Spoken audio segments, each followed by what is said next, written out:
because I feel like everyone has already heard about it by now. But going into this game, there was this fun little factoid someone found where the Detroit Lions on Thanksgiving Day games since the creation of the Super Bowl in the Super Bowl era, the Lions were 0-12 in Thanksgiving Day games when the moon was in its waxing gibbous phase. Now, this is one of those crazy cherry-picked ESPN type stats where you look at it and it makes you laugh. And even though it was a funny thought, the Lions were favored to win this game by like 7.5 points, and this is the first time that they've played a Thanksgiving game in many, many years, being the outright favorite and the division leader. That being said, the Lions did lose this game, so that streak extends to 0-13 now. Looking at the box score and the stats, it's kind of surprising that the Lions have lost this one, because first we'll start off with the Packers. The Packers played well. Jordan Love completed 22 passes for 268 yards and 3 touchdowns. Their leading rusher was A.J. Dillon, who had 14 carries for 43 yards. And then finally they had Christian Watson finally emerge. He was the leading receiver with 5 catches for 94 yards and 1 touchdown. Then switching over to the Lions side of the ball, you'll find that Jared Goff completed 29 passes for 332 yards and 2 touchdowns. Their leading rusher was David Montgomery, who had 15 carries for 71 yards and a touchdown, and their leading receiver was none other than Amon-Ra St. Brown, who had 95 yards on 9 catches. So, taking a look at all of this, you'll actually find that Detroit outgained Green Bay by almost 100 yards. Detroit finished with 464 yards to 377 of Green Bay, and so that's a little bit puzzling, because if you outgained the other team, why did you lose the game? Well, that would be because Detroit also lost the turnover battle at a whopping margin of 0-3. They gave up 3 fumbles, and Green Bay had no turnovers at all. Jordan Love was able to limit his interceptions in this game, which was very key. And you also look at the sack differential, which was 3-0 in favor to Green Bay. Green Bay got 3 sacks on Detroit with a very nice offensive line that Detroit has, and Detroit was not able to get between Green Bay's offensive line. So, yeah, Green Bay played smarter football. They had ball security, and they were able to protect their QB. So, things like that will help you win games. The Lions, they came kind of close. They scored one of their touchdowns in like the last 40 seconds of the game. Then they went for an onside kick, and the onside kick failed, so they lost the game. But yeah, the Lions in these last 2 weeks have found their second win way too late in the game. They're competing, they're a good team, but they can't be falling into these giant holes week after week, especially in divisional matchups like this. So, not too much to worry about if you're Detroit. You only lost by 1 score, and I feel like they clearly know what to work on, but don't want to fall into this trend. After that, we had on Thanksgiving Day I'm gonna have to go back quite a bit. We had the Commanders face off with the Cowboys. The Commanders would end up losing this game 10-45. Quite a hard game to watch if you were watching as a Commanders fan. If you're a Dallas fan, I'm sure it was great. I didn't watch this game at all, if I'm being honest. I didn't really care for it. In this game, Sam Howell completed 28 passes for 300 yards and 1 interception. Brian Robinson was the leading rusher for the Commanders with 15 carries for 53 yards. And then receiving, you had 9 catches for 100 yards from Curtis Samuel. Then on the Cowboys side of the ball, you have Dak completing 22 passes for 331 yards and 4 touchdowns with no interceptions. Then Tony Pollard had 13 carries for 79 yards and a touchdown. And finally, you had Brandon Cooks catching 4 passes for 72 yards and a touchdown. So, very effective day from the Cowboys. Taking a look at the over total yards, Dallas outgained Washington by about 60 yards. It was a final of 431 to 376. It's actually quite impressive that Washington was able to put up such a close number of yards when they lost by 35 points. But yeah, going further into this see that Washington lost the turnover battle just 1-0, but that one was a pick six to Deron Bland. Deron Bland now has 5 pick sixes on the year. That is an NFL record, I believe, and it's quite impressive because 5 pick sixes from one player, that matches the total New England wide receiver core touchdowns on the year. So you have all of New England's wide receivers catching 5 touchdowns collectively, and then you have Deron Bland, who plays defense, and he has 5 touchdowns. I don't know if that's a knock on the Patriots or immense praise to Deron Bland, but both are true. Very impressive stuff from him. Obviously, you had Trevon Diggs going down earlier in the year, kind of worrisome for Dallas, but Bland is balling out, so props to him. Taking a look at the sack differential, Washington also lost in that with a margin of 4-0. Dallas did not allow any sacks in this game. And so the pick six, even if you take that away, it still would be a 38-10 beatdown. Washington, that's a lot of offensive production with not a lot of execution at the end. I don't know what to really say about that other than you have to put some more points on the board. Like 300 yards passing is pretty good. Only 1 interception. It seems like they rushed the ball. Did they outgain? They did outgain Dallas on the ground. So, with all of that being said, it's honestly kind of puzzling. I didn't watch this game personally, but Washington, I think, ball security is one thing. Pick sixes are huge because it's such a big flip. You are expecting to go down the field and score 7. Instead, you allow 7 the other way instantaneously. So now that's a 14-point swing. And so, you're going to want to limit that. But Cowboys defense is really good. I don't think a lot of people had the Commanders coming in and winning this game. Realistically, Washington is at 4-8 right now. I don't think that they're competing for a spot in the playoffs. So it's okay. You live and you learn. Sam Howell, just let him throw it around. He'll probably finish with the most passing yards, most passing attempts. So it is what it is. You keep your chin up and move on. And to Dallas, very good job to them. Then moving on to the final game from the Thursday slate, you had the San Francisco 49ers facing off against the Seattle Seahawks. San Francisco won this game 31-13. The Seahawks really could not compete in this game. In the first half itself, going into halftime, San Francisco was up 24-3, and they didn't have to do much from that point onward to retain the lead. In this game, you had Brock Purdy completing 21 passes for only 209 yards, but also 1 touchdown and 1 interception. Christian McCaffrey had a very nice game, rushing 19 times for 114 yards and 2 touchdowns. Then Deebo Samuel was the leading receiver for the 49ers, cashing in 7 catches for 79 yards.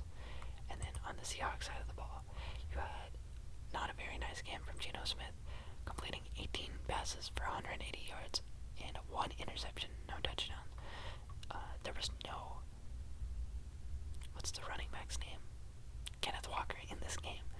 Instead, Zach Charbonnet was filling in. He was a rookie draft pick for the Seahawks. He had 14 carries for 47 yards. And the leading receiver in this game was Jackson Smith in Jigba. JSN, as most people call him. He had 2 catches for 41 yards. That kind of shows how bad the receiving corps did in this game, where his 2 catches for 41 yards led the entire team.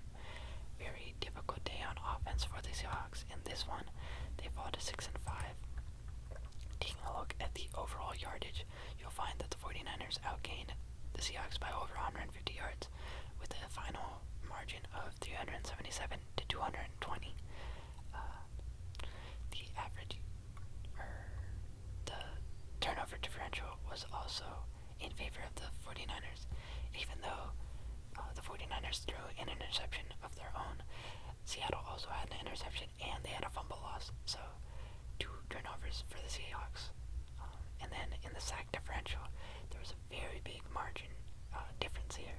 Margin of error. I don't know what I'm trying to say. But the Seahawks allowed 6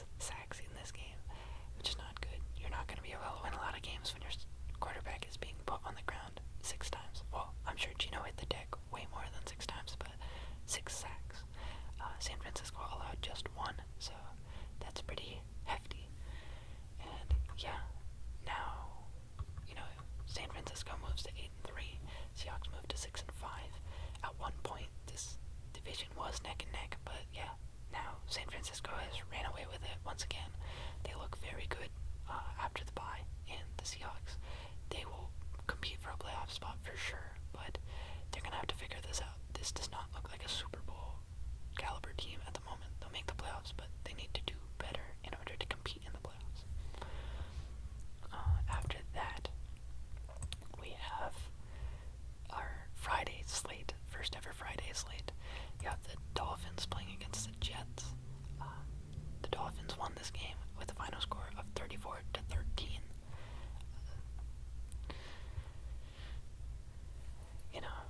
It's a weird time to be a Jets fan. I think there was a lot of hope going into the season, and then mid-season, obviously you're disappointed by no Rodgers, but you were competing, and now it's kind of fallen apart, and it's come to the point where everyone was expecting it to be, where this is not a playoff team at all. Obviously still a very good defense. They let up 34 in this game, but it's still a bona fide defense. And so yeah, let's get into the Dolphins. The Dolphins, you had Tua completing 21 passes for 243 yards and 1 touchdown, but he did have 2 interceptions. And yeah, the Jets defense is rather good at creating turnovers like that. Then rushing the ball, you had Raheem Mostert rushing 20 times for 94 yards and 2 touchdowns. So a very good day from him. And you had, surprise, surprise, not Tyreek Hill as the leading receiver. Actually, Jalen Waddle woke up. He had 8 catches for 114 yards in this game. Tyreek was still very productive as well. 9 catches for 102 and a touchdown. So it's not like he disappeared. But Jalen Waddle led the group. Then for the Jets, you had Tim Boyle starting at quarterback instead of Zach Wilson. He had an okay day, kind of comparable to Tua. 27 passes for 179 yards, 1 touchdown, and 2 interceptions. They could not rush the ball at all in this game. Brees Hall was the leading rusher, but he rushed only 7 times for 25 yards. And then receiving the ball, you had Garrett Wilson hauling in 7 passes for 44 yards and 1 touchdown. So a lot of volume towards him. Overall, when you look at the total yardage, it's quite embarrassing. You'll see that the Jets had 159. Does that even make any sense? If Brees Hall had 25 yards and Tim Boyle had 179 yards, why is it telling me that the Jets only scored 159 yards? Those numbers don't really add up. I don't know. I feel like these numbers never add up, personally. It is what it is. I'll just go with it, yeah. According to what it wants to tell me, Miami had 395 total yards of offense, whereas New York only had 159. These are things that we know. We knew that Miami has a good offense. We knew that New York had a bad one.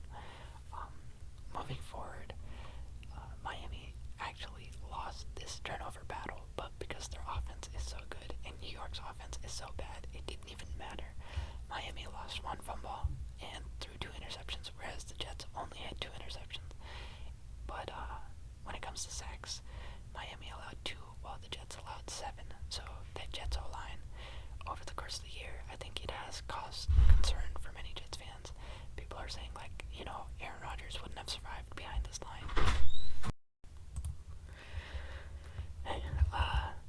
I don't know where I left off in that sentence. One of my roommates came back from office hours, and so he kind of just walked into the room. I didn't hear him come in through the front door, so there will be a cut right before this. But moving on, we have got the Sunday slate at this point. First, you had the Saints and Falcons facing off. The Falcons won this game 24-15. Derek Carr finished with 24 passes for 304 yards, no touchdowns, and 1 interception. Alvin Kamara had 15 carries for 69 yards, and Chris Olave had 7 catches for 114 yards. Then for the Falcons, you had Desmond Ridder throwing for 13 passes with 168 yards, 1 touchdown, and 2 interceptions. Then Bijan Robinson had 16 carries for 91 yards and 1 touchdown, and Drake London had 5 catches for 91 yards. So looking at the overall team stats, you'll find that New Orleans actually outgained the Falcons 44-396, so by roughly 50 yards. And in that, you'll also see that the turnover differential was even, because New Orleans lost 1 fumble and they threw 1 interception, whereas Atlanta threw 2 interceptions, so it was neck and neck. But New Orleans allowed 1 more sack than Atlanta, 1-0, and so, very close game. The final margin of error or victory was by 9, and that is because New Orleans never scored a touchdown. Oh, they did did with score field goals in this game. So you're going to look at that and think, wow, let's just score some touchdowns in our next game and we'll be so much better off. Really, that's all there is to it. Falcons, they were limited. They didn't have a great game at all. They barely won, but they were at least able to score some touchdowns when it counted and when it mattered. And the Saints simply were not able to do that. So the Falcons, by winning this game, have taken over possession of the NFC South. This is a rotten division, so bad. Falcons are at 5-6. There's not a single team at 500 in this division. So Falcons have a playoff spot at 5-6. Truly embarrassing, but it is what it is. I think the Saints should be ashamed. They really had the runaway favorite for this division, and 12 weeks in, they can't even have the lead. It's crazy. After that, you have the Steelers defeating the Bengals with a final victory score of 16-10. Kind of funny that the Steelers only scored 16 points, but they were able to gain so many yards. They fired Matt Canada before this game, so Kenny Pickett, he had a rather nice game. 24 passes for 278 yards, and Najee Harris looking like his old self, 15 carries for 99 yards and a touchdown. And then you had Pat Freiermuth leading the receiving corps with 9 catches for 120 yards. So very nice numbers all across the board. For the Bengals, you had Jake Browning filling in for Joe Burrow. He had 19 passes for 227 yards, 1 touchdown, and 1 interception. Not too bad for a backup. Joe Mixon was heavily limited. They didn't run the ball very much at all in this game, the Bengals. He only had 8 carries for 16 yards. Then Jamar Chase was the leading receiver with 4 catches for 81 yards. So the Bengals struggled on offense quite a bit. Pittsburgh finally, covered 400 yards of offense for the first time in a very long time. They finally outgained their opponent for the first time this year by a whopping margin of 421-222, so by almost 200 yards. And when you look at the turnover battle, it was also neck and neck even. Pittsburgh had 1 fumble loss, but Cincinnati had 1 interception thrown, so 1-1. And Cincinnati, they lost the sack differential battle. They allowed 4 sacks, whereas Pittsburgh only allowed 2. So that explains the slim losses, This is a 1-score game, rather low scoring. I'm surprised that the Steelers didn't put up more points considering that they had all this offensive production compared to their usual week. And I guess part of that is they scored 3 field goals and 1 touchdown. You're going to want to see more of those field goals turn into touchdowns, but overall, good game for the Steelers. We move on. Next, after that, you have the Jaguars beating the Texans with a final score of 24-21. This was a key victory for the Jaguars. If they had lost this game, they would have fallen to 7-4. Houston would have risen to 7-4. I don't know who would have had the tiebreaker between the two, but possibly the Texans. So Jacksonville, they do a good job in keeping their division lead by winning this game. Trevor Lawrence had a very nice game. He had 23 passes for 364 yards and a touchdown, but also 1 interception. Travis Etienne had 20 carries for 56 yards, so not the most efficient day for him. And Christian Kirk led the receiving group with 4 catches for 89 yards. But he was also tied with Calvin Ridley, who had 5 catches for 89 yards and a touchdown. Then for the Texans, you had C.J. Stroud throwing 26 passes for 304 yards and 2 touchdowns, so a pretty good game from him. He also was their leading rusher with 6 carries for 47 yards and a touchdown. And Nico Collins led the receiving group with 7 catches for 104 yards and a touchdown. Looking at the team head-to-head, you'll find that Jacksonville outgained the Texans by about 100 yards, 445 total yards to 352. And the turnover battle was actually won by Houston. Houston had no turnovers in this game. Jacksonville had 1, but Houston allowed 4 sacks to their rookie quarterback, whereas Jacksonville did not allow for a single sack. Really speaking, this was a very close game. Texans don't need to beat themselves up. They played mistake-free. They had no turnovers. Looking at the penalties, they had 1 more penalty than the Jaguars.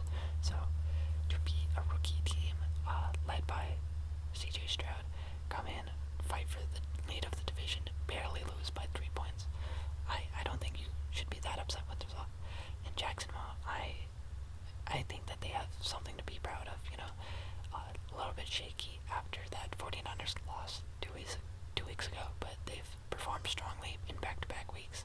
They have definitely shown that they're supposed to be the best in this division, and yeah, I think both teams, they can be proud of their performances in this week. After that, you have I think I'll do one last one and then leave for class. I have class at 3:30. It's currently 3:13. Lastly, we're going to do the Bucs and the Colts. The Buccaneers lost again their matchup against the Colts with a final score of 20-27. In this game, Baker Mayfield completed 20 passes for 199 yards and 2 touchdowns, but also 1 interception. Rachaad White had a rather efficient game, rushing 15 times for 100 yards. And Mike Evans was the leading receiver for the Buccaneers, catching 6 passes for 70 yards and 2 touchdowns. So a pretty good game from him. For the Colts, you had Gardner Minshew throwing 24 passes for 251 yards, no touchdowns, but 1 interception. Jonathan Taylor, he is back. He had 15 carries for 91 yards and 2 touchdowns, so a great day from him. And on the receiving end, you had Michael Pittman having a giant day with 10 catches for 107 yards. A lot of volume there.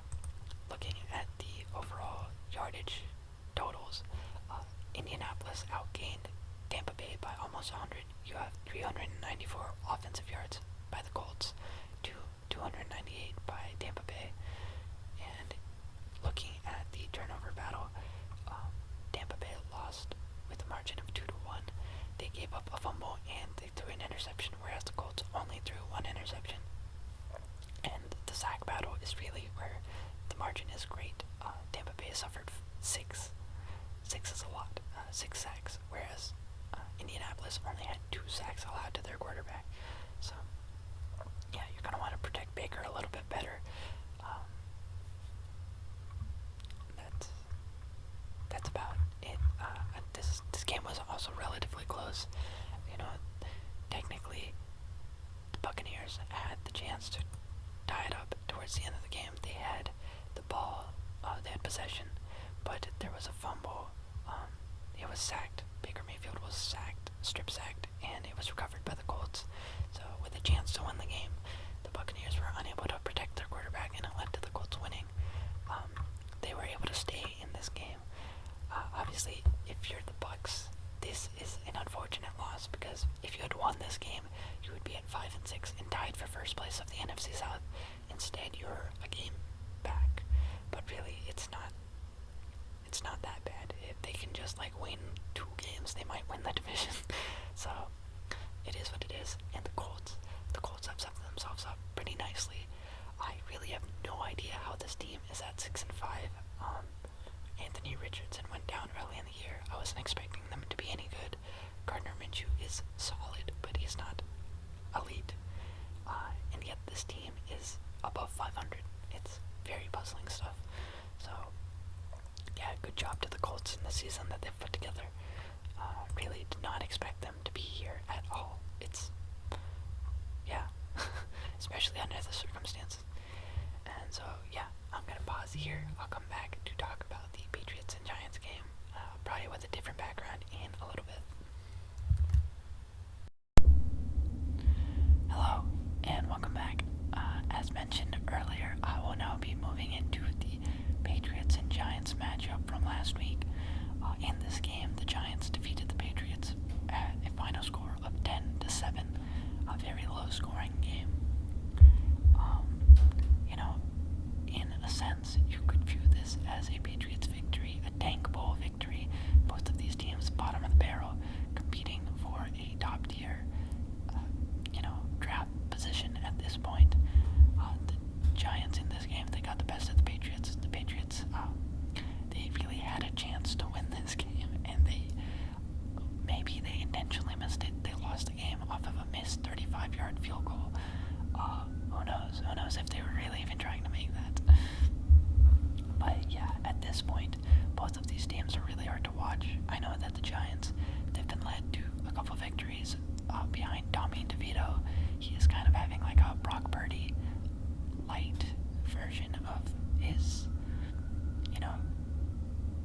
year so far. He is the first undrafted quarterback to start and beat Bill Belichick. I know that sounds kind of like an obscure stat, but I feel like a lot of Bill Belichick's praise over the years against rookies has been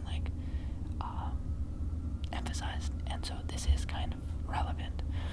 So far, Belichick this year, it feels like he's having a repeat of what Brady went through last year, where they look kind of washed. Like Brady last year, obviously, he was still a solid player, but compared to the year before, he was losing a lot of his most impressive stats and records and things like that. And yeah, now this is a mark against Belichick's career. Obviously, it's not a big mark. He accomplished so much, but it would have been nice if he went undefeated in that category. And now with a very lousy year, it seems like his time might be coming to an end. And something like this, it hurts to see. But yeah, moving into this game, you had the Patriots. They played both quarterbacks, Mac Jones and Bailey Zapp. Mac Jones completed 12 passes for 89 yards and 2 interceptions, whereas Bailey Zapp completed 9 passes for 54 yards and 1 interception. They're awful. They're both so bad. They're so bad. You had Ramondre Stevenson, who was, pretty good in this game. He had 21 carries for 98 yards and a touchdown. Then you had Demario Douglas, the late round wide receiver, I think 6th round wide receiver pick by the Patriots. He's been leading this group in the last 4 weeks. He had 6 catches for 49 yards to lead the Patriots. On the Giants side of the ball, you have Tommy DeVito completing 17 passes for 191 yards and 1 touchdown, which is pretty nice. Then you have Saquon Barkley rushing the ball 12 times for 46 yards, not the most efficient. And you have Jalen Hyatt leading this wide receiver group with 5 catches for 109 yards. I'm not 100% sure, but I feel like that's his best outing of the year. And then if you match up the teams, you'll find that New England outgained the Giants by about 63 yards, 283 to 220. And a lot of that came on the ground. New England rushed for almost 90 more yards than the Giants. But yeah, the Giants, they had 1 fumble loss, whereas the Patriots had 3 interceptions thrown. So losing the turnover battle by 2. And surprisingly, the Giants allowed 6 sacks, whereas New England only allowed 2. But the New England passers are so inept. I think inept is the right word. That they just couldn't do anything in this game. Honestly, I don't even know if they wanted to win this game. I personally, as a fan, did not watch, and I did not want to win. It's gotten to that point in the season where it's like, we are tanking. Tanking is the right move. And it's just hard. It's hard to watch 3 hours and root for your team to lose. It's not something I ever want to do. It's such a change of pace. I used to get so mad when I had to miss Patriots games for random reasons, like homework, or I have to do a project or something like that. And at this point, I might have the availability, but I know it is better for me if I don't watch. But I'm looking forward to next season. I don't think it'll be quite like this. And yeah, that is that. So we will move on to the next game. After that, you had the Panthers and the Titans facing off. In this game, the Titans defeated the Panthers with a final score of 17-10. So the Panthers fall to 1-10 on the year. Let's just jump right into the stats. Bryce Young in this game completed 18 passes for 194 yards with no touchdowns nor interceptions. You had Chubb Hubbard as the leading rusher for the Panthers with 14 carries for 45 yards and 1 touchdown. And in the receiving group, Jonathan Mingo was the leader. He caught 4 passes for 60 yards. Then moving on to the Titans, you had Will Levis completing 18 passes for 185 yards. No touchdowns or interceptions either. But you have the very great Derrick Henry rushing the ball for the Titans. He had 18 carries for 76 yards and 2 touchdowns, which is pretty nice. And leading the receiving group is DeAndre Hopkins. He had 3 catches for 49 yards off of 5 targets. So comparing the yardage, it was almost even. Carolina had 258 total yards yards of offense, whereas Tennessee had 264. That's a difference of 6 yards. Very, very even game in that sense. Carolina, unfortunately, did lose one fumble, and the Titans did not lose any. They had no turnovers, so that was probably the difference in the game. And Carolina allowed 4 sacks, whereas Tennessee allowed 1. So yet again, it comes down to the turnover and sack battle. So Carolina needs to get their whole line up. This is known. And yeah, Bryce Young, he did a good job of not throwing interceptions, but the one fumble, I'm sure, did hurt them. Let's see who fumbled. It was Bryce Young. Okay, yeah, on a strip sack. So yeah, upping that O-line will prevent problems like this in the future. Truly, like, a bad season for the Panthers. I didn't expect them to be this bad. Their schedule was remarkably easy as well, so this is not promising for them. And if you're the Titans, it's like, yeah, you got a victory. Not the worst, not the best. It's fine. But let's move onwards. There's a lot of games this week. I think every team played. There were no bye weeks in week 12, to my understanding. But yeah, after that, you had the Rams and the Cardinals facing off. This was an interesting one. You know, Kyler Murray has been back. This is the first matchup this year with Matthew Stafford and Kyler Murray. I personally thought that the Cardinals stood a chance, but they did not. The Rams ended up winning this game 37-14, winning by 23 points, which is quite a margin. In this game, Matthew Stafford completed 25 passes for 229 yards and 4 touchdowns with only 1 interception. Kyren Williams was back off of injured reserve in this game. He had 16 carries for 143 yards. Amazing efficiency. Then in the receiving game, Tutu Atwell had 3 catches for 76 yards to lead the group, but Kyren Williams was not far behind with 6 catches for 61 yards and 2 touchdowns. So a big, big game from Kyren Williams in his return. On the Cardinals side, you had Kyler Murray completing 27 passes for 256 yards and 1 touchdown. James Conner led the running back room with 6 carries for 27 yards. Not a lot of carries, I might add. Then you had Marquise Brown, who had 6 catches for 88 yards, leading the receivers for the Cardinals. So taking a look at the overall yardage gained, LA was miles ahead of Arizona in this one. They had 457 total yardage, whereas Arizona only had 292, so a difference of over 150 yards. And a lot of that was in the ground game. Arizona had 73 yards rushing, whereas Los Angeles had 228. So the difference is all right there, basically. In this game, you had 1 interception thrown by the Los Angeles Rams, but you had 4 sacks. Okay, I misread. I thought that Arizona had 4 fumbles for a second, but no, actually, Arizona won the turnover battle in this game. And extraordinarily enough, they did not stand a chance. They were so far behind in this one. But yeah, Arizona did lose the sack battle 4-0, and that is pretty hefty and significant because 4 times your play is completely dead and over. That's definitely going to hamper your offensive output. So credit to the Rams and their utilization of Kyren Williams in his return. They look solid. They're at 5-6. They're not necessarily done. If they can scrap it together, maybe they can do something. The Cardinals, they are at 2-10. At this point, you know, Kyler Murray, he looked good in a couple weeks. He got them a win. But really, ideally, I think you do tank because at 2-10, you're not going to accomplish anything. You have a optimal draft position. I think they're at the 2 spot right now. So yeah, honestly, just roll with the punches, take the L's, and yeah. After that, we had, if it'll load, come on. We had the Browns and the Broncos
receiving group with 3 catches for 61 yards. So, not a very explosive game. The total yardage was actually pretty close. It was only a difference of 25 yards. Cleveland had 269, Denver had 294. And then, in this game, Cleveland lost 3 fumbles and threw no interceptions. Denver lost 1 fumble and threw no interceptions. So, Broncos losing the turnover battle by a margin of 2 might be why they lost this game by 17 points. When it comes to sacks, Cleveland also allowed 4 sacks to their quarterbacks, whereas Denver allowed only 1. So, in penalties, they were dead even. So, as good as the Browns' defense usually is, they were not able to contain this Denver Broncos unit that much. Obviously, Russell Wilson didn't have an amazing day like that, but they scored on the ground. They scored 1 through the air. That's 3 touchdowns, and that's enough to beat this Browns offense at the moment. So the Browns, they're gonna have to figure out whether they want PJ Walker, they want Dorian Robinson, or there are even rumors of Joe Flacco. They need some sort of offensive production if they want to compete with their playoff spot, but they might fall out of the picture if their offense is as measly as this. Then moving on, we had Chiefs and the Raiders. When I first tuned in at this game, I saw that the Raiders were up at like 14-0. It was very confusing. But then by halftime, it was 14-14, and by the end of the game, the Chiefs won 31-17. So all is back to normal. In this game, you have Patrick Mahomes. He completed 27 passes for 298 yards and 2 touchdowns. Isaiah Pacheco rushed 15 times for 55 yards and 2 touchdowns. Not very efficient, but he scored twice. And the leading receiver was not Travis Kelce. It was actually Rashee Rice. He had a great day. 8 catches for 107 yards and 1 touchdown on 10 targets. So Rashee Rice has emerged fully. Then for the Raiders, you had Aiden O'Connell making yet another start. He completed 23 passes for 248 yards and a touchdown. Josh Jacobs was the leading rusher for the Raiders, and he had a pretty good game. Big workload with 20 carries for 110 yards and a touchdown, so can't really be mad at him. He did his job. And in the receiving game, you have Jacoby Myers leading the receiving group with 6 catches for 79 yards and a touchdown. So, looking at the teams that did, they were almost dead even in total yardage. Kansas City had 360 yards, whereas Las Vegas had 358, so that's a margin of 2 yards. The biggest disparity was in their rushing yards. Kansas City had 69 rushing yards, whereas Las Vegas had 123.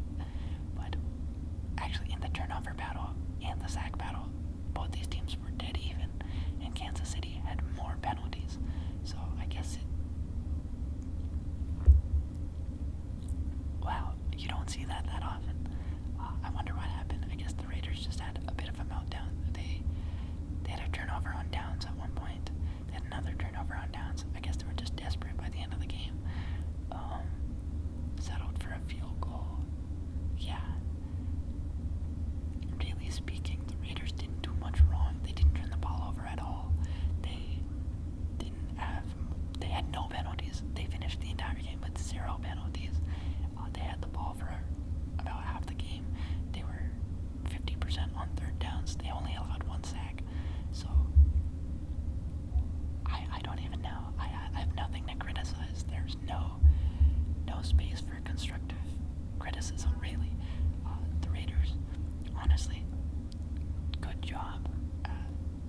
Eagles side of the ball, you have Jalen Hurts completing 18 passes for 200 yards and 3 touchdowns, with also 1 interception. And then DeAndre Swift was the leading rusher for them. He had 14 carries for 80 yards and no touchdowns. Jalen Hurts also had 14 carries, but for 65 yards and 2 touchdowns. So, he's getting that goal line work. He's very good. They have the tush push. There's no reason not to, or the brotherly shove, as they call it these days. But, Devontae Smith was the leading receiver for the Eagles. He had 7 catches for 106 yards and 1 touchdown. It's been interesting to note in these last 2 weeks or 3 weeks, A.J. Brown was on that enormous tear. He was absolutely dominating, and he's kind of quieted down. He did have a touchdown in this game, but he's no longer scoring or gaining 125 yards a game. Devontae Smith has come back to the limelight. It's very interesting to see. They truly do have 2 wide receiver ones on this team, and they just take turns being the wide receiver one. In this game, Buffalo had 505 total yards of offense. Philadelphia only had 378. A lot of that disparity was in the passing game. Buffalo threw for 140 more yards than Philadelphia. But in this game, Philly actually also lost the turnover battle, and they lost the sack battle. Philadelphia threw an interception and had a fumble, whereas Buffalo only had an interception. Buffalo allowed 1 sack, but Philadelphia allowed 2. Philadelphia was worse on third down, 36% to 59% of Buffalo. Buffalo did have a lot of penalties, though. I guess this is where it comes from. Buffalo had 11 penalties to the 4 of the Eagles. So honestly, a heartbreaking loss if you're a Bills fan, because you did a lot. You really did outplay this team, but 7 additional penalties. That is going to be so much yardage, because I don't know what the average yardage on a penalty is, but say it's 10 yards, 10 holding goals. That's like a full field length of offense that's negated by penalties, because you start at the 25, you would have been at the 5 yard, and now you've lost all of it. So tough break for the Buffalo Bills this year. 6-6. I still think that they can make the playoffs. The other teams that are floating around that, I do think that the Bills are better than the Texans or the Colts, or honestly even the Browns. But they have to prove it. They actually have to start winning some games. This is worrisome territory over here. But yeah, I'm surprised this was not a primetime matchup. This was a pretty cool game. It would have been great on primetime, but instead we got to watch the Ravens and Chargers on primetime. The Chargers, oh my goodness, they lost this game 10-20. I think with the 21st pick in this year's draft, the Chargers selected wide receiver from TCU, Quentin Johnson. Quentin Johnson had the game-losing drop in last week or 2 weeks ago for the Chargers.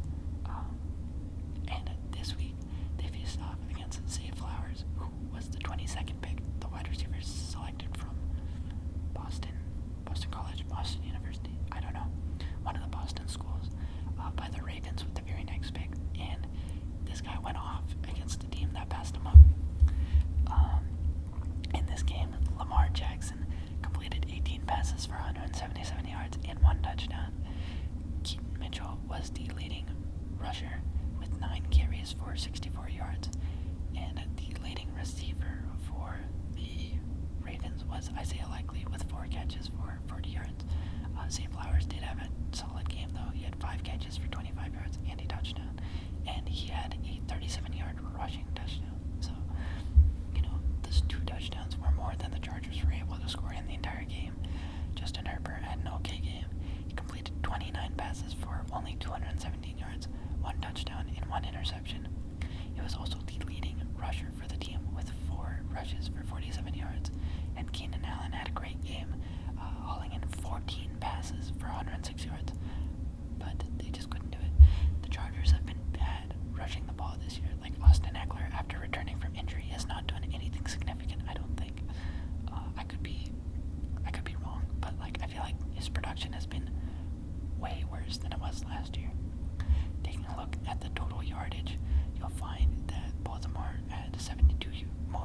of offensive output in this game. 361 total yards compared to 279 of the Chargers. The Chargers did have more passing yards, but Baltimore had 197 yards on the ground, and Los Angeles only had 86. So that's a pretty big difference there. Los Angeles also lost this turnover battle 4-0. Oh my goodness. 3 fumbles lost and an interception thrown. So yeah, that's going to lose you a lot of games if you're Los Angeles.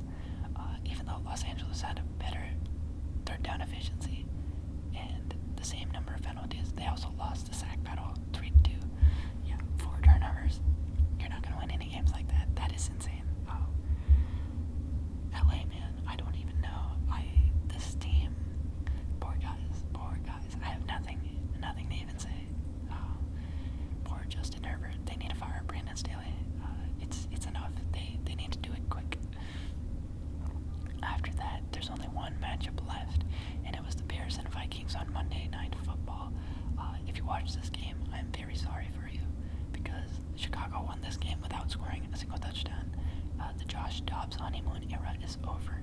He did not play well in this one at all. Starting with the Vikings. 12-10. Did I mention that? Yeah, 12-10 against the Bears and the Vikings. Josh Dobbs had 22 passes for 185 yards and one touchdown, but also 4 interceptions.